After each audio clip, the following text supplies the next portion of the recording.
Ya kalau misalnya mahasiswa salah, ya jangan tegur dengan penjara, tapi tegur dengan cara-cara akademisi gitu. Oke. Iya, tegur dengan cara-cara akademisi. Tidak ada mahasiswa itu Bang yang tidak bisa mengerti apa yang disampaikan oleh guru atau dosen.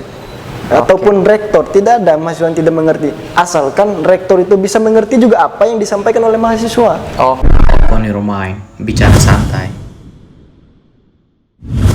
Halo teman-teman semua, Assalamualaikum warahmatullahi wabarakatuh. Kembali lagi bersama saya Yusril Iza Mahendra di podcast Bicara Santai. Jadi hari ini saya mau bicara santai dengan satu aktivis di Nusa Tenggara Barat. Ya mungkin teman-teman udah familiar dengan beliau. Kalau di konten-konten sebelumnya kan kita udah ngundang tuh beberapa pejabat. Kayaknya dan rasa-rasanya ya, konten kali ini perlu kita bicara lagi dengan seorang aktivis. Saya sedang bersama dengan Ketua Ikatan Mahasiswa Muhammadiyah Mataram, Bang Widodo. Selamat malam, Bang. Malam Bang. Aman, Bang ya? Aman Bang. Kabarnya sehat, Bang? Sehat Bang, alhamdulillah baik. Oke, jadi ini pertama kali saya ketemu sama Ketua Widodo ya, Ketua IMM Mataram. Siap. Mungkin teman-teman di podcast Bicara Santai mau tahu siapa sih ya Ketua IMM Mataram sekarang? Latar belakangnya, kuliahnya di mana, kemudian sekarang sibuknya apa? Salam hangat untuk seluruh kader Ikatan Mahasiswa Muhammadiyah Kota Mataram. Ya, sekali ini saya diundang oleh Bang Yusril selaku pemilik podcast Bicara Santai. Iya. Ya, saya hanya orang biasa sebenarnya, tetapi yang hebat itu adalah kader-kader Ikatan Mahasiswa Muhammadiyah itu sendiri, karena sudah mempercayai saya sebagai Ketua Umum Pimpinan Cabang IMM Kota Mataram, Bang. Jadi itu teman-teman semua sedikit profil singkat dari Ketua Widodo, Ketua dari IMM Kota Mataram. Ini menjadi menarik ya, Pak Ketua. Tapi sebelum kita lanjut ya, saya mau sampaikan dan perlu digarisbawahi, yang punya podcast ini bukan saya. Siap. Ya, pemilik pertamanya itu seluruh aktivis ya. Siap. Di Kota Mataram. Jadi podcast Bicara Santai ini adalah memang ruang untuk anak muda untuk bicara. Mantap, Bang. Nah, ini menjadi sesuatu hal yang luar biasa. Bicara tentang tempat dan ruang untuk berbicara kan. Kita tahu bahwa beberapa waktu belakangan sempat banyak sekali dibicarakan oleh publik ya, khususnya teman-teman aktivis berkaitan dengan RUU KUHP ya, yang kemudian menuai banyak kontroversi karena ada beberapa pasal itu yang ya kira-kira kalau kita misalkan kritik presiden misalkan itu bisa dipidana itu katanya seperti. Nah, itu kan berkaitan erat dengan kebebasan berekspresi, kebebasan berbicara, apalagi untuk teman-teman mahasiswa. Menurut Pak Ketua seperti apa? Ya, kalau menurut saya Bang, bicara tentang RUU KUHP yang kontroversial ini, saya pikir ya wajarlah mahasiswa mengkritik hal demikian, karena memang publik itu butuh keterbukaan. Keterbukaan informasi itu sangat-sangat penting di kalangan mahasiswa, apalagi rakyat biasa gitu. Soal pasal yang kontroversial, ya Adinda masih memperdebatkan di lingkungan Ikatan Mahasiswa Muhammadiyah itu sendiri, apakah kita bersikap untuk mengkritik? Ya jelas tetap mengkritik, tetapi kan kita punya landasan dan teori ketika ingin mengkritik sesuatu. Jadi ya, akhirnya kemudian ketika kita berargumentasi, argumentasi kita argumentatif. Betul. Itu yang paling penting, sehingga orang semakin percaya dan yakin dengan dalil apa yang disampaikan oleh teman-teman mahasiswa. Ini menjadi menarik teman-teman di podcast Bicara Santai karena berkaitan dengan kasus ya, atau kebebasan berekspresi. Ini kan merupakan sesuatu hal yang sangat krusial. Betul. Apalagi bagi teman-teman di tataran perguruan tinggi. Apalagi sekarang kan kampusnya merdeka, harusnya mahasiswanya juga merdeka. Iya kan, seperti itu, iya nggak sih? Iya, dosennya juga sudah merdeka sekarang. Oh, merdeka dalam artian bebas dong untuk menyampaikan kritik, masukan kepada pemerintah. Menarik juga nih Pak Ketua, ketika kita bicara tentang mahasiswa, kemudian aktivis di lingkungan perguruan tinggi. Tadi kan kita udah bicara tentang kebebasan mahasiswa. Ada beberapa kasus yang terjadi di beberapa perguruan tinggi di NTB. Iya, Bang. Sebelumnya saya pernah nge-podcast dengan Presma dari Undikma. Berkaitan dengan penangkapan aktivis ya. Ya, 8 orang kalau tidak salah itu. 8 orang ya. Tapi yang di up media itu 7 orang. 7 orang. Ada 8 orang yang ditangkap atau ditetapkan sebagai tersangka. Itu sangat luar biasa menurut saya. Karena kampus kemudian framing di media tuh kampus ya mau memenjarakan mahasiswanya sendiri. Nah, kalau menurut Ketua IMM insiden ini seperti apa? Jadi kalau kampus melakukan hal demikian, itu sama saja dia membunuh kampus itu sendiri. Oke. Iya, kenapa saya katakan demikian, Bang? Itu kan mahasiswanya sendiri gitu. Kalau dia memenjarakan mahasiswanya sendiri, kritikan itu akan datang di berbagai sisi, Bang. Mahasiswa yang ada di NTB ini akan mengkritik kampus Termasuk terkait. Ketua IMM. Saya akan mengkritik. Kritik Iya. Pak Ketua. Saya akan mengkritik.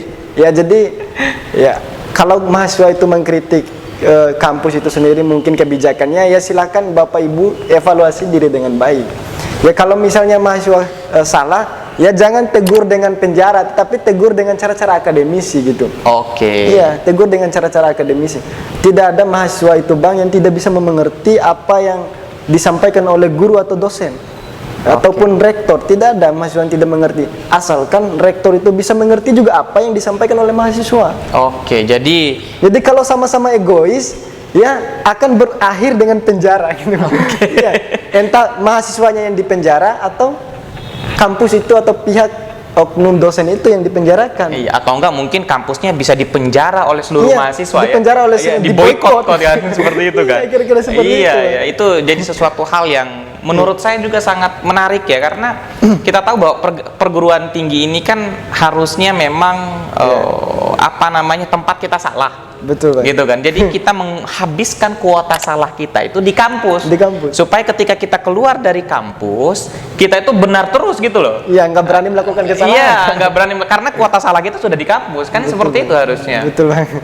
Terus Pak Ketua, bukan hanya persoalan penetapan tersangka terhadap 8 mahasiswa yang ada di Undikma nih, Iya, Bang.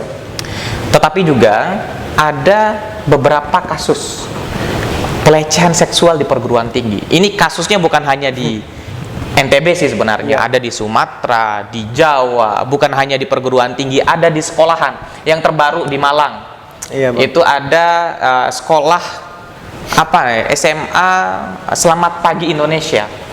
Jadi Ada pelecehan. pemiliknya itu diduga melakukan pelecehan seksual kepada beberapa siswa dari angkatan pertama sampai yang terakhir nih. Ini menurut Ketua IMM melihat peristiwa-peristiwa seperti ini. Kalau katanya senior saya, Iya, Bang. orang-orang yang melakukan pelecehan seksual ini semacam predator-predator kampus katanya. Nah, menurut Ketua IMM kayak gimana? Ya kalau katanya teman-teman Unram itu adalah predator kampus, saya katakan bukan lagi predator kampus itu, Bang. Iya. Tetapi juga adalah penjahat kampus itu sendiri. Oke. Iya, jadi penjahat kampus. Kalau misalnya dia melakukan hal yang demikian amoral, kalau dalam IMM, Ya. IMM itu sangat sensitif hal-hal yang demikian, Bang. Apalagi terkait dengan kekerasan seksual. Jadi kita itu ada namanya imawan dan imawati. Iya. Jadi kita ibaratkan misalnya perempuan ini yang dilakukan atau dilecehkan ini kita anggap sebagai seorang imawati. Jadi di dalam IMM itu imawati itu sangat-sangat dihormati, sangat-sangat diagungkan. Bahkan kita jaga dia seperti kita menjaga diri kita. Jadi maksud saya, Bang, kalau misalnya ada dosen dan lain hal yang melakukan pelecehan itu sangat-sangat tidak wajar dan sudah di luar daripada nalar kemanusiaan. Jadi tidak bisa kita biarkan begitu saja. Maksud saya bila perlu ya cari dia sampai dapat gitu. Jangan sampai ada di tengah jalan diberhentikan kasusnya, jangan. Maksud saya harus diselesaikan secepatnya dan harus digali sedalam-dalamnya apa yang kenapa bisa demikian gitu. Oke. Jadi mungkin saya juga dengar, mungkin ini isu liar yang saya dengar, Bang, terkait dengan mahasiswa. Ada mahasiswa yang konsul ke rumah dosen, misalnya perempuan dengan laki-laki, dosennya laki-laki dan mahasiswi. Ya. Jadi saya pikir kalau misalnya dosen mengundang kita untuk konsul di tempat lain, ya saya harap jangan lakukan hal itu. Oke, artinya kita melakukan tindakan preventif ya, pencegahan kita terhadap adanya niatan-niatan buruk itu kan. Akhirnya kemudian itu mencoreng perguruan tinggi. Yang menarik nih Pak Ketua, saya mau coba komparasikan tadi persoalan mahasiswa yang ditetapkan tersangka, yang dilaporkan oleh kampusnya. Kalau Pak Ketua saya lihat lebih mengedepankan upaya kekeluargaan, komunikasi. Misalkan kalau ada peristiwa pelecehan seksual, itu kalau kita kedepankan upaya kekeluargaan, menurut Ketua kayak gimana? Sudah tidak ada lagi pendekatan kekeluargaan kalau istilah yang begitu, Pak. Itu kan menyangkut kalau istilahnya saya marwah hidup orang, Oke. marwah orang gitu. Beda halnya dengan hal-hal lain. Ini kan masa depan orang yang sudah kita renggut, dalam artian itu sudah tidak bisa dibiarkan, Bang. Nggak ada lagi jalan kekeluargaan. Ya kalau bisa dipenjara ya penjarakan. Nggak ada lagi kompromi, istilah hal begitu. Oke. Nah ini kalau ketua IMM yang bicara, tegasnya luar biasa. Karena IMM ini bukan hanya berbicara tentang persoalan kebangsaan saja, Iya. tetapi juga berbicara tentang masalah keumatan. Nah ini kan persoalan keumatan juga nih. Betul, Bang. Iya kan, umat-umat yang harus kita jaga agar kemudian proses kehidupan sosial kita semakin hari semakin baik. Ya, Bang. Kita kan sekarang ya di era modernisasi, era globalisasi, ya kita tidak bisa menghindari persoalan-persoalan yang berkaitan dengan pelecehan seksual ya kan, Bang. di kampus kan seperti itu. Mungkin dulu banyak juga, tapi kan karena tidak ada medsos seperti ini tidak ke-up. Ya, kemudian tidak ada proses penegakan hukum yang konkret dan jelas, akhirnya orang takut untuk speak up. Kan kondisinya seperti itu. Nah, sekarang dengan media sosial, akhirnya kemudian kasus-kasus yang seperti itu juga terungkap. Menurut Ketua IMM, peran apa yang bisa teman-teman aktivis ambil misalkan, atau anak muda harus lakukan ketika melihat teknologi yang begitu maju, begitu tanpa batas ya, anak muda itu harus memposisikan dirinya seperti apa? Jadi saya melihat kita diserang secara teknologi, ya bagi saya bukan menghindar, tetapi kita harus memang melebur di dalamnya. Kita harus memanfaatkan teknologi itu sendiri sebagai kekuatan kita untuk bisa juga memahami kiranya apa tujuan orang membuat teknologi, aplikasi ini dan lain sebagainya. Tapi pada intinya, Bang, kita masyarakat yang intelektual atau mahasiswa yang berintelektual harus memanfaatkan maksimal teknologi itu, tapi dengan hal-hal yang positif. Tapi kan Abang menyinggung tadi, tapi bagaimana gitu kan ketika kita sendiri lalu kemudian kita melihat foto yang barbar. Istilahnya barbar ya. Istilahnya barbar gitu luar kan. biasa. Iya. Kalau di IG misalnya kita kan nggak tahu gitu, scroll ke bawah langsung kelihatan gitu. Padahal kita nggak mau lihat itu, Bang. Iya. Tapi kan secara tidak sengaja kita diperlihatkan dengan hal Dan ketika sudah melihat, mau lihat terus. Ketika mau lihat terus. Tapi bagi saya itu, Bang, itu adalah soal keimanan. Iya benar. Ya soal keimanan kita gitu. Ya kalau misalnya hal demikian itu dilakukan oleh orang-orang yang tidak kuat imannya, maka ya dia harus nikah secepatnya gitu. Nikah secepatnya, ya benar. Anak muda kan lagi panas darahnya dan lain sebagainya ya. Kalau ilmu psikologinya anak muda itu darah muda ya darahnya para remaja. Oh, itu bukan psikologi, tapi itu lagu dangdut itu. Darah muda kan gitu. Iya, kalau katanya Haji Roma Irama kan begitu. Oh gitu, itu bukan kata psikologi, itu nama kata penyanyi itu. Kata penyanyi. Bentar. Jangan ketawa, Bang, santai aja, Bang. Santai, ini udah santai, ini cuma keringetan. Jadi ini menarik teman-teman semua ya, podcast sama Ketua IMM ini bikin kita sampai kepingkel-pingkel ya. Jadi saya baru tahu ya ternyata. Jangan ikut saya, Bang. Ternyata Haji Roma Irama itu selain seorang penyanyi juga seorang psikolog. Iya. Ya gitu ya. Ya kan dia bisa menciptakan lagu lewat itu, Bang. Oke. Lewat keadaan, situasi dan perhatian sosial. Ya, berarti dia psikologi secara Iya, benar. Nah, ini menjadi sesuatu hal yang menarik lah. Pokoknya kalau Ketua IMM udah bicara, ya kita sami'na wa ta'na kan. Sebelum kita akhiri nih, Pak Ketua. Kan kalau kita bicara tentang IMM, yang langsung ada di benak publik itu adalah organisasi Islam. Iya, Bang. Kira-kira visi besar dari IMM dalam upaya terus ya meregenerasi kader untuk terus menjadi orang di masa depan, kemudian melihat situasi bangsa hari ini seperti apa? Kita sederhana saja. Misi besar kita mengusahakan terwujudnya akademisi Islam ya yang berakhlak mulia. Itu saja tujuan kita, Bang, sederhana. Cuman kalau melihat kondisi bangsa saat ini, yang misalnya pemerintah banyak yang korupsi, jadi kita tetap mempersiapkan kader-kader yang demikian untuk melanjutkan estafet kepemimpinan bangsa itu sendiri, Bang. Jadi kita juga tidak bisa menjamin jebolan-jebolan partai itu bisa menjadi orang yang jujur dan amanah. Kita tidak menjamin. Mungkin lewat organisasi ya kita cetak orang-orang yang jujur dan amanah itu untuk bisa melanjutkan ya pemimpin daerah, kemudian pusat dan lain sebagainya. Oke. Tapi kan kalau mau jadi seorang pejabat kan harus lewat partai politik. Ya kalau mau harus lewat partai politik ya itu juga tidak jadi soal Bang. Tetapi maksud Adinda adalah lewat organisasi ini kita bisa mencetak orang-orang yang bisa diharapkan gitu. Jadi ada nilai tersendiri ketika misalnya kader IMM yang maju jadi DPR gitu atau maju jadi presiden, ya kita bangga sendiri gitu. Ya, ada nilai keislaman tadi ya yang kemudian ingin diperjuangkan oleh teman-teman dari IMM. Yang menarik juga nih Pak Ketua, berkaitan dengan framing publik. Ketika publik ya atau masyarakat sering beranggapan bahwa Muhammadiyah ini nggak mau ikut pemerintah dalam hal misalkan penentuan Idul Fitri, ya penentuan hari raya Idul Adha dan lain sebagainya. Yang terbaru kemarin Idul Adha, Muhammadiyah tanggal 9, ya kan, pemerintah tanggal 10. Itu menurut Ketua IMM, persoalan-persoalan seperti itu muncul dengan sendirinya atau berdasarkan pada keyakinan IMM sendiri untuk tidak mau ikut kepada pemerintah? Jadi kita ada yang namanya ilmu falak kalau saya tidak salah. Ya. Jadi ilmu yang memperhitungkan tentang kejadian dan pergeseran alam, termasuk hari, bulan, dan tahun. Kita tahu di hari depan itu atau di tahun 2023 itu bahwa bulan puasa itu akan jatuh hari ini dan hari itu. Kemarin di tahun yang lalu Muhammadiyah sama dengan pemerintah. Dalam artian sekarang Muhammadiyah beda dengan pemerintah. Jadi itu tidak menjadi soal Bang. Jadi bagi saya tergantung bagaimana keyakinan kita. Keyakinan dalam artian bukan keyakinan tentang ketuhanan, tetapi keyakinan tentang perhitungan itu Bang. Artinya itu bukan persoalan yang serius lah gitu. Dari Muhammadiyah pun ini tidak ingin serta-merta memang benar-benar kalau udah tanggal 10 pemerintah kami diduluin aja tuh telat nggak? Bukan kayak gitu berarti ya? Bukan begitu, bukan atas dasar semau-mau begitu. Pasti Muhammadiyah dengan pemerintah itu ada dialog juga Bang.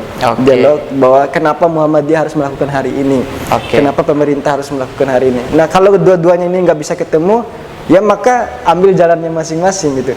Nah di Arab Saudi itu tanggal 9. Ya, di Mekah itu tanggal 9. Artinya saya coba mewakili aja pertanyaan publik. Karena publik kan bertanya, jangan-jangan nih orang-orang Muhammadiyah sesat gitu Bang. Bukan sesat, memang nggak mau pro kepada pemerintah. Nah ini bukan persoalan pro kepada pemerintah atau tidak, tetapi ini punya mekanismenya masing-masing. Ini teman-teman semua pembicaraan saya dengan Ketua IMM. Tapi sebelum kita tutup ya, mungkin ada yang mau disampaikan nih kepada teman-teman di podcast Bicara Santai tentang pentingnya organisasi, pentingnya dunia aktivisme untuk anak muda, dan mungkin sedikit ajakan lah untuk teman-teman, ayo bergabung dengan IMM. Saya ingin menyampaikan kepada seluruh kader-kader IMM ya dimanapun berada seluruh Indonesia, jangan pernah berhenti untuk membaca buku, karena ketika kita membaca buku maka dunia akan kita genggam. Saya ingat dengan katanya Muhammad Hatta, saya rela dipenjarakan asalkan bersama buku. Jadi dia pergi ke penjara, dia bawa buku, bukan bawa pakaian. Di organisasi ini kita bisa banyak dapat, selain ilmu, dapat relasi. Segala sesuatu itu harus diniatkan dengan hati Bang. Saya ingat kata hadis, innamal amalu binniyat, bahwa segala sesuatu itu tergantung daripada niat kita. Ya kalau niat kita untuk kuliah, ya kuliah sambil organisasi, insya Allah pasti akan selesai tepat waktu Bang. Tapi kalau niat kita itu organisasi, ya hanya sekedar organisasi, ya hanya itu yang kita dapatkan. Tapi kalau organisasi dengan kuliah itu seimbang, saya pikir kita akan mendapatkan apa yang kita inginkan itu. Teman, itu pesan yang sangat dalam dari Ketua IMM Cabang Mataram tentang ya komitmen dari IMM berkaitan dengan bagaimana menciptakan intelektual Islam untuk Indonesia, untuk masa depan. Nah ini sesuatu hal yang sangat luar biasa teman-teman semua. Saya sangat percaya dan yakin ya kepada Muhammadiyah, karena Muhammadiyah bukan tidak pro kepada pemerintah. Kita bisa lihat komitmen Muhammadiyah di bidang pendidikan ada ratusan 177. Ada 177 perguruan tinggi Muhammadiyah di seluruh Indonesia. Di seluruh Indonesia. Kemudian Muhammadiyah punya rumah sakit. Ya, Muhammadiyah itu ya concern di bidang ekonomi juga. Itu sesuatu hal yang sangat luar biasa lah kan. Jangan lupa juga Bang, pajaknya Muhammadiyah paling terbesar. Oke, iya. Penyumbang pajak gitu Bang.